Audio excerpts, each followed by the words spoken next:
Pemirsa, ratusan nasabah Yayasan Sari Asi Nusantara mendatangi kantor cabang yang berada di Karo, Sumatera Utara.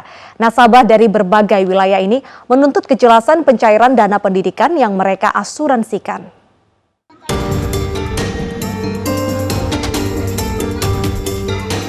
Kedatangan lebih dari 100 nasabah yang berasal dari berbagai daerah di Kabupaten Karo, Sumatera Utara ini untuk menuntut kejelasan pencairan dana.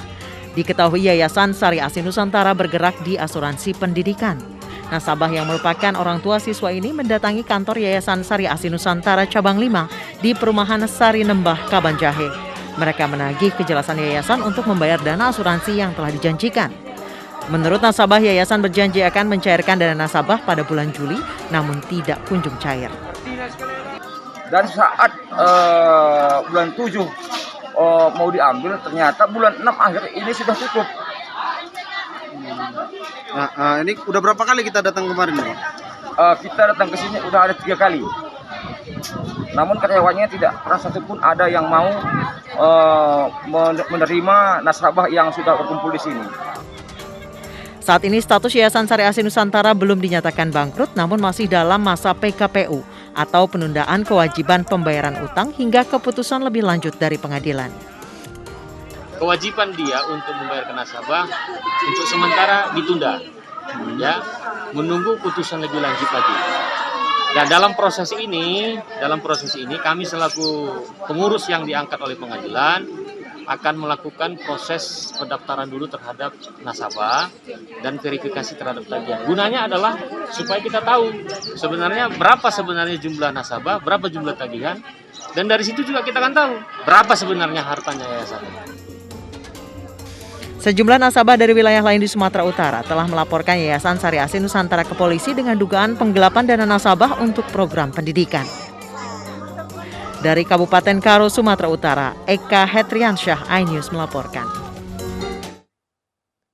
Pemirsa, beredar video seorang penjaga pintu portal perumahan melakukan pungli kepada seorang warga yang akan masuk ke dalam komplek perumahannya.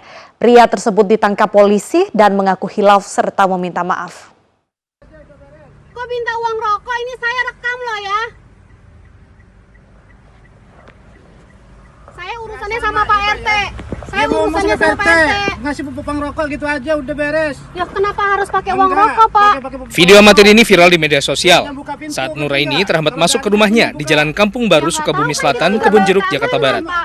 Selain karena berstatus lockdown, ia mendapati adanya pungli yang dilakukan salah seorang penjaga portal. Pelaku mengutip uang Rp20.000 agar pintu gerbang dapat dibuka dan Nuraini dapat pulang ke rumahnya. Korban yang tak terima dengan pungutan liar ini melaporkan kasus ini ke polisi. Polisi lantas melakukan mediasi antara kedua belah pihak dan sepakat damai.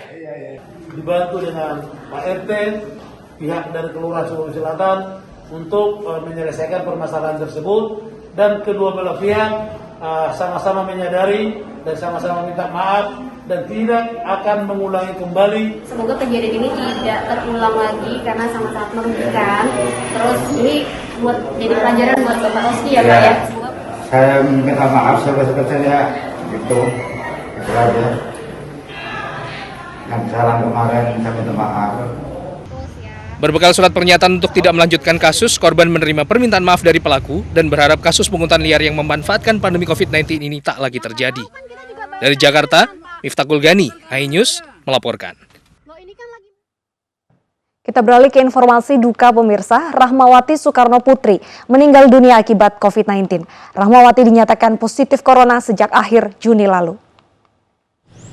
Sejak tanggal 26 Juni lalu, Rahmawati menjalani perawatan di RSPAD Gatot Subroto, Jakarta Pusat karena positif COVID-19.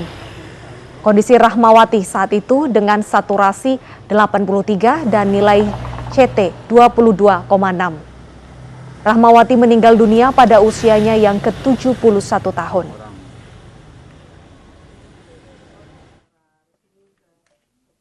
Rahmawati bernama lengkap Diah Pramanah Rahmawati Soekarno. Rahmawati adalah putri proklamator Soekarno yang menikah dengan Fatmawati. Di ranah aktivisme politik, Rahmawati sempat mendirikan partai pelopor. Ia akhirnya bergabung ke Partai Nasdem dan terakhir ke Partai Gerindra.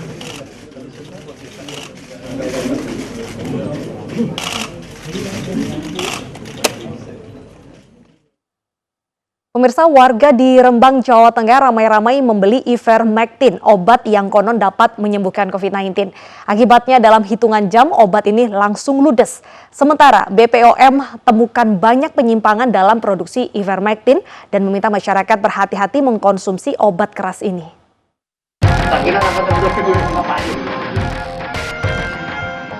Beginilah suasana salah satu apotek di Jalan Senawi, Rembang, Jawa Tengah. Puluhan warga datang menanyakan ivermectin yang dikabarkan mampu dan manjur sebagai terapi penyembuhan COVID-19. Tingginya permintaan membuat stok ivermectin ludes dalam waktu singkat. Tingginya minat beli masyarakat terhadap ivermectin dipicu kesaksian para pecinta COVID-19 yang merasakan manfaat obat ivermectin. Kemarin itu di swab pertama, ini tanggal 15 Juni. Ya, kemudian habis itu saya langsung konsumsi di hari pertama, kemudian hari ketiga dan hari kelima. Baru hari ini tadi 30 Juni saya kembali swab lagi. Alhamdulillah dua-duanya hasilnya negatif. Sementara BPOM mengimbau masyarakat untuk berhati-hati mengonsumsi ivermectin karena obat ini tergolong keras. Sehingga pemakaian harus dengan pengawasan dokter. Kami menghimbau kembali lagi untuk masyarakat bijaksana dan pintar tentunya, bijaksana pintar ya, dan hati-hati dalam membeli dan mengkonsumsi obat-obatan yang digunakan dalam pengobatan COVID-19, selalu berkonsultasi dengan dokter. Sebelumnya, BPOM telah merilis izin pelaksanaan uji klinis untuk ivermectin sebagai obat terapi COVID-19. BPOM juga telah mengeluarkan izin edar obat ini, namun dengan kategori dijual secara terbatas dengan resep dokter. Tim Liputan iNews melaporkan. Pemirsa, beredar di media sosial video seorang kakek yang membeli emas seberat 28 gram dengan cara yang tak biasa. Ia membawa uang receh berupa koin dan pecahan 1.000 dan 2.000 rupiah yang dibungkus dalam karung.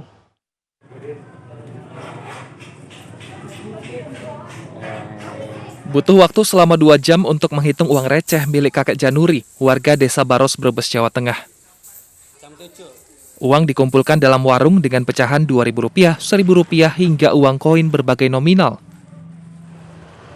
Setelah dihitung oleh 4 orang karyawan toko, kakek Januri yang sehari-hari mengemis ini memiliki uang Rp9.400.000. Uang ini pun dibelikan emas sebanyak 28 gram dalam bentuk 10 gram kalung dan 18 gram gelang. Emang SOP yang diadakan di toko Mas Rama seluruhnya seperti itu. Kita selalu beretikat baik, entah dia bawa uang cash atau dia gesek atau pakai uang logam pun kita tetap layani mereka dengan baik. Itu SOP yang berlaku di toko Mas Rama seluruhnya. Ternyata dia beli ini Pak ya? Beli, ya. Maksudnya pembayarannya pakai uang logam. Rata-rata uang logam, pecahan paling besar 2.000-an. Totalnya seharga Rp9.336.000. Kakek Januri mengumpulkan uang ini selama 2 tahun. Dari Tegal, Jawa Tengah, Yunibar iNews melaporkan.